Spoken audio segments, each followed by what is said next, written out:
Hey, and welcome to another firefly beading tutorial. Today I'm going to show you how to make some simple stretch bracelets. Stretch bracelets are great because they work with any beads and they're fun for all ages.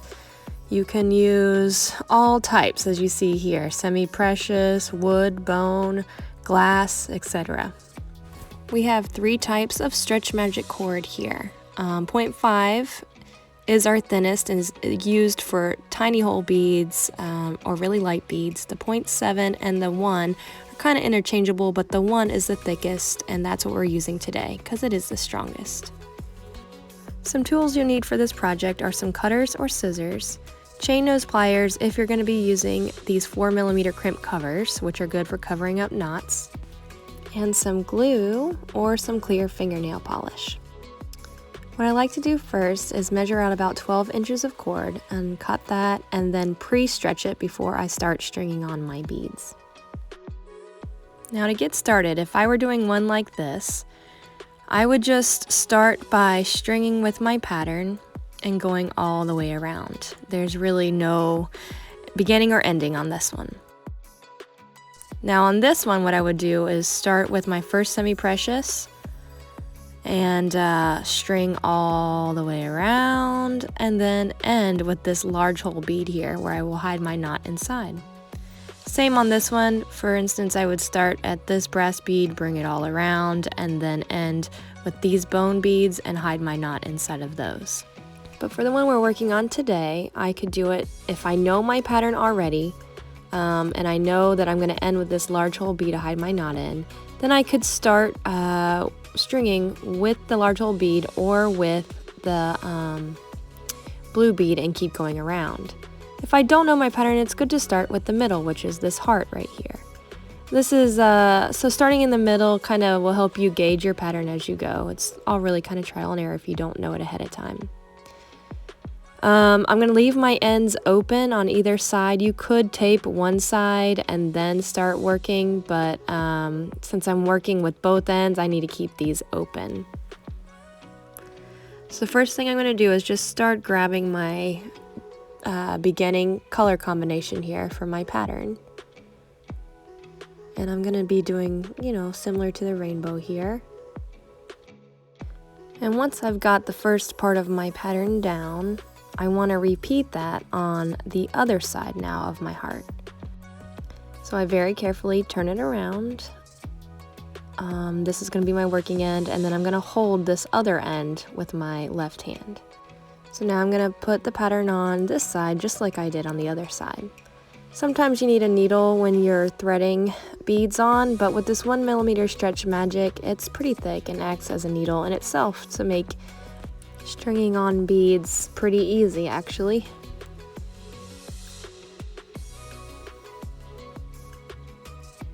So I've got one full color combo on this side now.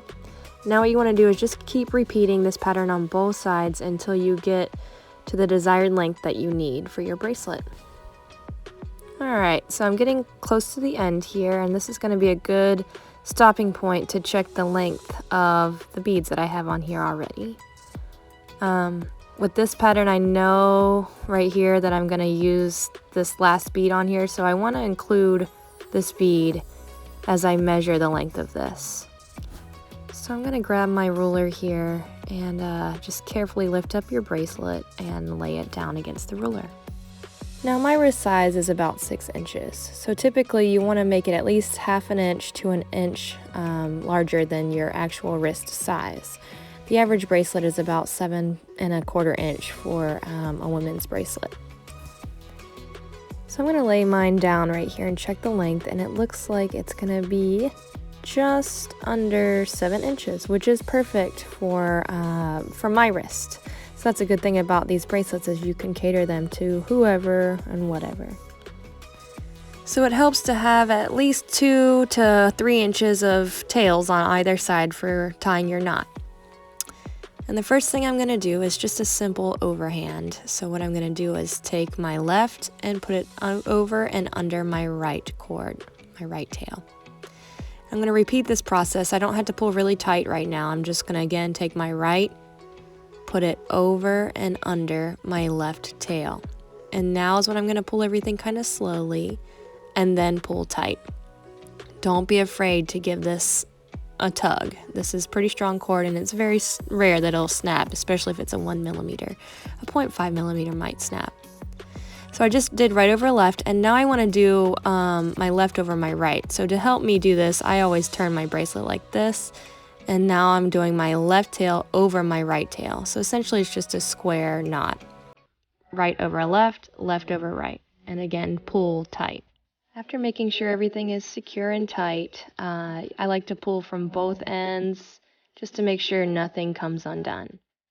You could snip it off here if everything is tight enough, but if you'd like, you could put a dab of glue or clear fingernail polish on the knot. I like to do the clear fingernail polish because sometimes the glue can get stuck inside your beads and really cement in there. If you ever have to restring it, it could be problematic, but it's to each his own, and clear nail polish works just fine. I pull it one more time and let it dry for a little bit. And then I come in and I use my cutters or my scissors, and I'm going to cut kind of close to the knot. Not right on top of the knot, but fairly close.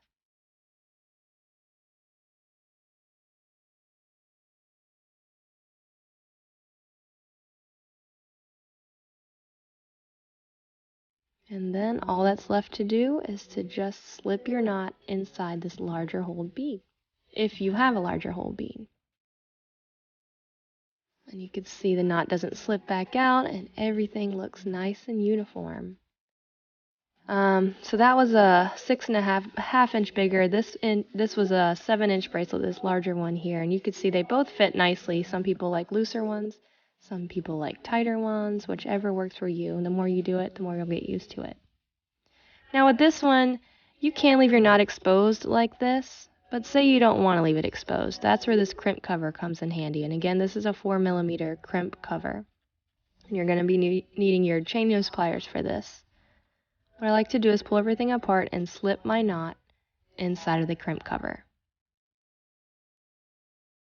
Then you're going to take your chain nose and you're going to slowly close it. You got to have really controlled movements on this, but you're going to start by closing it up without smashing any of your beads, and then kind of turn it around and work with it. The whole idea is that you want this area to close up and be flush, so it looks like a seamless metal bead. So in the end, you have a hidden knot in all of these bracelets, but it's okay to keep a knot exposed too. It's not the end of the world. It just depends on what you want to do. Thanks for watching this video. Please remember to like or subscribe to our channel to find out more on how to do certain beading tips. Happy beading from us at Firefly.